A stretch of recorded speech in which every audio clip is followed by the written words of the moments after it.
Welcome to Sasi media. இன்னைக்கான voting வந்து பார்த்துடலாம். ஓட்டிங்கை பொறுத்த வரைக்கும் கரெக்டாக ஸ்டாண்டர்டாக இப்போலாம் எப்படி இருக்குது அப்படின்னு பார்த்தீங்கன்னா, கடந்த 2 வருஷமாகவே இந்த ஓட்டிங்கை பொறுத்த வரைக்கும் ஒருத்தர் வந்துட்டார் அப்படின்னா அவர் வந்து மேலே இருப்பார்.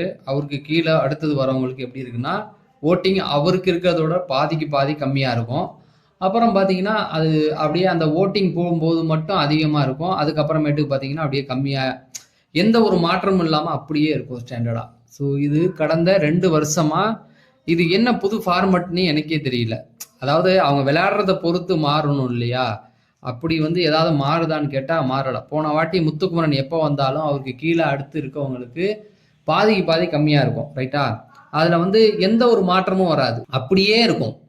இந்த வருஷமும் அப்படியே தான். நான் 2 வாரமும் பார்த்துக்கிட்டு தான் இருக்கிறேன். இது விஜய் சேதுபதி வந்ததுலேருந்து, கமல் சார் வந்ததுலேருந்து பார்த்தீங்கன்னா நிறைய முன்னாடிலாம் வந்து நிறைய மாறிக்கிட்டே இருக்கும். என்ன ஃபார்மேட்டில் என்னென்ன பண்ணுறாங்க அப்படிங்கிறது ஒன்றுமே புரியல. ஸோ ஃபஸ்ட்டு எடுத்த உடனே வினயா தான். ஸோ அவங்க 27.17% 39,521 ஓட்டுகள் வாங்கி முதல் இடத்துல இருக்காங்க. ஸோ இவங்களை பொறுத்த வரைக்கும் இன்னைக்கு எபிசோட் முடிஞ்சதுக்கப்புறம் இவங்களுடைய ஓட்டுகள் இன்னும் அதிகரிக்கும் அப்படிங்கிறது தான். லாஸ்ட் 2 வாரமாக வந்து அவங்க வந்து லக்ஸரி வீட்டில் இருந்தவங்க, அது எல்லாருக்குமே தெரியும். ஆனால் இப்போ பிக் பாஸ் வீட்டுக்குள்ளே வந்துட்டாங்க. ஸோ இன்னைக்கு அவங்க என்ன கொடுத்தாலும் எதிர்த்து ஆடுற ஒரு மாதிரியான ஒரு டிஃபென்ஸ் பண்ணி ஒரு கேம் ஆடணும் அப்படிங்கிற ஒரு முடிவு எடுத்திருக்காங்க. வினயா பொறுத்த வரைக்கும் வெளியில் நிறைய ஃபாலோவர்ஸ் இருக்காங்க அவங்களுக்கு. இப்போ ஃபயர் விட ஆரம்பிச்சிட்டாங்க. காலையில் அந்த ப்ரொமோ இதுலலாம் வந்ததுலலாம் ஓரளவுக்கு இவங்க வந்து கண்டென்ட் கொடுப்பாங்க அப்படிங்கிறது. ப்ளஸ் எஃப்ஜே, இவங்களுக்கும் எஃப்ஜேவுக்கும் வந்து ஒரு முட்டல் முதல் அப்படியே நடந்துக்கிட்டே இருக்கு இல்லையா? இதில் எஃப்ஜேக்கு வந்து செமையான ஒரு தகு கொடுத்துருக்காங்க. இன்னும் அவர் வர வர வர அவரால் அடங்கி இருக்க முடியாது. அதனால் எஃப்ஜேவுக்கு அவங்களுக்கும் நடக்கிறதுல கண்டிப்பாக ஒரு பெரிய சம்பவம் இந்த வீக் இருக்குது அப்படின்னு சொல்லலாம். அடுத்தது பார்த்தீங்கன்னா பிரவீன் 14.39 20,936 ஓட்டுகள் வாங்கி 2வது இடத்துல இருக்கிறாரு. ஸோ பிரவீன் பொறுத்த வரைக்கும் வீட்டுக்குள்ளே அந்த ஃபர்ஸ்ட் வீக்கு வாட்டர்மெலன் கூட ஒரு சண்டைக்கு போனார், ரைட்டா? அதுக்கப்புறம் ஏதாவது சண்டை போட்டாரா அப்படின்னு கேட்டிங்கன்னா இல்லை, வீட்டுக்குள்ளே ஒத்து ஊதிட்டு அமைதியாக இருக்காரு. ஸோ இவரை பொறுத்த வரைக்கும் கீழேருந்து போராடி தான் வந்திருக்காரு அப்படின்னு சொல்லலாம். இப்போ சீரியல்லாம் பார்த்தீங்கன்னா எல்லாத்துலேயும் ஒரு சைடு ரோலில் வில்லன் ரோலில் பண்ணிக்கிட்டு இருக்காரு. பட் அந்த வாய்ப்பை பயன்படுத்திக்கிட்டு அவர் ஏதாவது பண்ணாரான்னு கேட்டிங்கன்னா எதுவுமே பண்ணல. வீட்டுக்குள்ளே அவருக்கு ஒரு நெகட்டிவ் இமேஜ் இருக்குது. அதை கொஞ்சம் மாற்றி இப்போ மற்றவங்க எத்தனை பேர் வீட்டில் தெரிகிறாங்க, அவரெல்லாம் தெரியவே இல்லை. கலையரசன் தெரியலன்றல பிரவீனை மட்டும் நமக்கு எத்தனை பேருக்கு தெரியும், என்ன பண்ணியிருக்காரு அப்படின்ற கேள்விகள் நிறைய இருக்குது. பட் அவர் வந்து அமைதியாக தான் இருக்கார் வீட்டுக்குள்ளே. ஸோ அவரும் ஓப்பன் அப் ஆகணும் அப்படிங்கிறது தான். அதை டாஸ்க் கொடுத்தா மட்டும் கொஞ்சம் ஸ்பீடாக விளையாடுறாரு. 2 டாஸ்க்குமே நல்லா விளையாண்டார் அப்படின்னு சொல்லலாம். அடுத்தது பார்த்தீங்க அப்படின்னா சுபிக்ஷா இருக்காங்க. சுபிக்ஷாவை பொறுத்த வரைக்கும் 13.64% 19,839 ஓட்டுகள் வாங்கி 3வது இடத்துல இருக்காங்க. ஸோ சுபிக்ஷா எல்லாருமே எதிர்பார்த்தது ஒன்று, நடந்தது ஒன்று அப்படிங்கிற மாதிரி இருக்குது. பட் இன்னைக்கு ஒரு நாள் பார்க்கணும், அவங்களுடைய கேமை பார்க்கணும், அவங்க என்ன விளையாடுறாங்க, எப்படி விளையாடுறாங்க அப்படிங்கிறது. ஏன்னா வினயாலாம் வெளில போயிட்டாங்க, புது புது ஆட்கள் உள்ளே வந்திருக்காங்க. பட் சபரி கூடயும் எஃப்ஜே கூடயும் ஒரு ஒட்டு ஊதி அண்ணான்னு சொல்லி நின்றுட்டாங்கன்னா இந்த ஓட்டுகள் வந்து அவங்களுக்கு கம்மியாகும். ஏன்னா அவங்க மேலே ஒரு பெரிய நம்பிக்கை வச்சு தான் இந்த நாள் வந்து அந்த 3வது இடத்துக்கு கொண்டு வந்திருக்காங்க. பிரவீனுக்கு அடுத்த இடத்துல கொடுத்துருக்காங்க. ஒரே ஒரு எவ்வளோ சொல்கிறது, ஒரு 1000 ஓட்டுகள் கூட தான் டிஃப்ரெண்ட்டாக இருக்குது. அவ்வளோ நம்பிக்கை வச்சிருக்கிறத ஏமாற்றக்கூடாது அப்படிங்கிறது தான். அவங்க எப்போதும் போல் இப்போ போன வாரம்லாம் ஒரு கேம் விளாண்டாங்களா, அதே போல் அமைதியாக அவங்க விளாண்டுக்கிட்டு இருந்தாவே போதுமானது. ஆனால் அந்த இவன் வந்திருக்கவங்க கூட ஒட்டு ஊதிட்டாங்கன்னா ஒன்றும் பண்ண முடியாது. அடுத்தது கலையரசன் 12.22 17,770 ஓட்டுகள் வாங்கி அவர் வந்து 4வது இடத்துல இருக்கார். கலையரசன் எல்லாருடைய எதிர்பார்ப்பும் கலையரசனை தூக்கணும் அப்படிங்கிறது தான். ஏன்னா மேபி அவர் பெரிய கண்டென்ட் அவர்கிட்டேருந்து வரல அப்படிங்கிறத ஒத்துக்கலாம். அதுக்காக ஒருத்தருக்கு ஓட்டு இருக்கும்போது அவரை தூக்கி வெளியில் போடுறதுங்கிறது தப்பு தான். கேம் விளையாடணும் அப்படின்னு சொல்லி சொல்லலாம். ஆனால் இவங்கள தான் புஷ் பண்ண வைக்கணும், இவங்கள தான் விளையாட வைக்கணும், புரியுதுங்களா?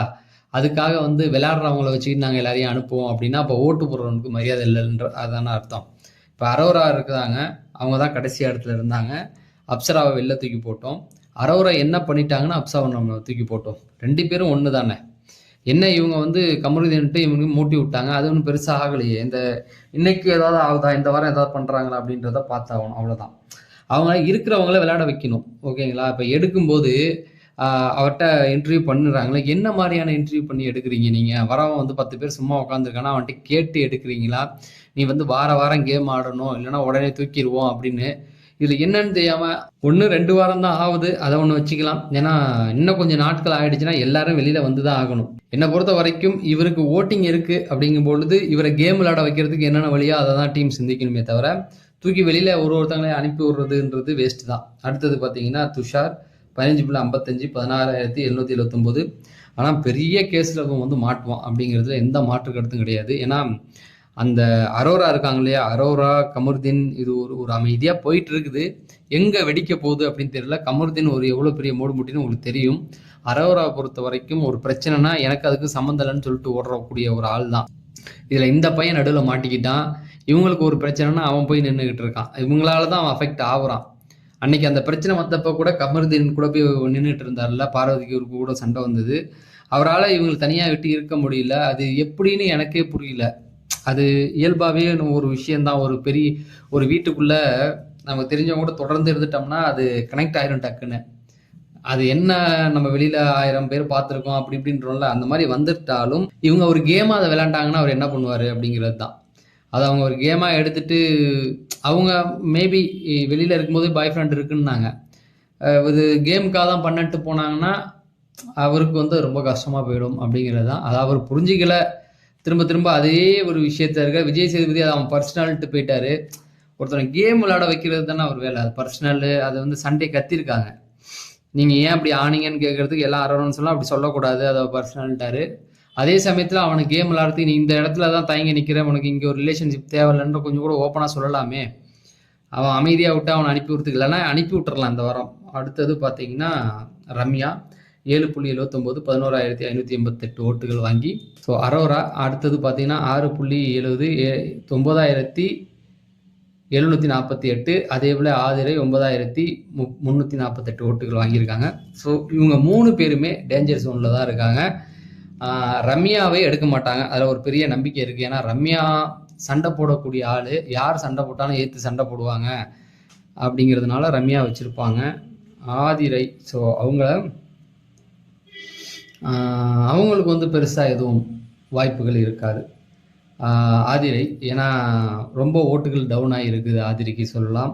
அதுக்கப்புறம் அரோராவும் பார்த்தீங்கன்னா ஒன்றும் பெரிய ஒரு 400 ஓட்டு டிஃப்ரெண்ட் இருக்குது. இதில் யார் மேலே கையை வைப்பாங்க அப்படிங்கிறது தெரியல. ஏன்னா இந்த அரோரா வழியாவது கொஞ்சம் கண்டென்ட் வந்தது, ஆதிரை வழியாக எந்த ஒரு கண்டென்ட்டுமே வரல அப்படிங்கிறது. ஸோ அதனால் ஆதிரை இல்லைன்னா அரோரா அப்படி தான் சொல்லலாம். பாக்கி எல்லாமே வந்து ரம்யா 11, துஷார் 16. ஸோ இதில் ரொம்ப டேஞ்சரில் இருக்குது இவங்க 2 பேர் தான். ஆனால் வீக்கெண்டில் ஓட்டுகள் ஏறுனுச்சுன்னா, அதாவது இவங்க ஏதாவது வீட்டுக்குள்ளே பண்ணால் தான் ஓட்டு ஏறும். அதை மைண்டில் வச்சுக்கிங்க. வீட்டுக்குள்ளே ஒரு கேம் ஆடினா ஓட்டுகள் ஏறும், அதுவும் பாசிட்டிவாக இருந்தால். ஆனால் எதுவுமே பண்ணாமல் ஓட்டு ஏறிடுச்சு அப்படின்னா அது வந்து பிஆர் ரூட்டு. கடைசி 2 பேரை மைண்டில் வச்சுக்கிங்க, ஆதிரையும் அரோராவையும். 2 பேருமே 9,000 ஓட்டுகளில் தான் இருக்காங்க. மேலே அவங்களுக்கும் ஒரு 5,000 ஓட்டு டிஃப்ரெண்ட் இருக்குது. சாரி 2,000 ஓட்டு டிஃப்ரெண்ட் இருக்குது ரம்யாவுக்கும் அவங்களுக்கும். இப்படியே இருந்துச்சுன்னா அதில் ஒன்றும் பிரச்சனை இல்லை. அவங்க வீட்டில் ஏதாவது பண்ணி ஓட்டு ஏறினா ஓகே. ஆனால் அவங்க எதுவுமே பண்ணாமல் ஓட்டு ஏறிச்சுன்னா அது பிஆர் ரூட்டு அப்படிங்கிறத சொல்லிட்டு விடைபெறேன். ஸோ நீங்கள் இன்னும் நம்ம சேனலை சப்ஸ்கிரைப் பண்ணால் சப்ஸ்கிரைப் பண்ணிடுங்க. நம்ம அடுத்த வீடியோவில் சந்திப்போம்.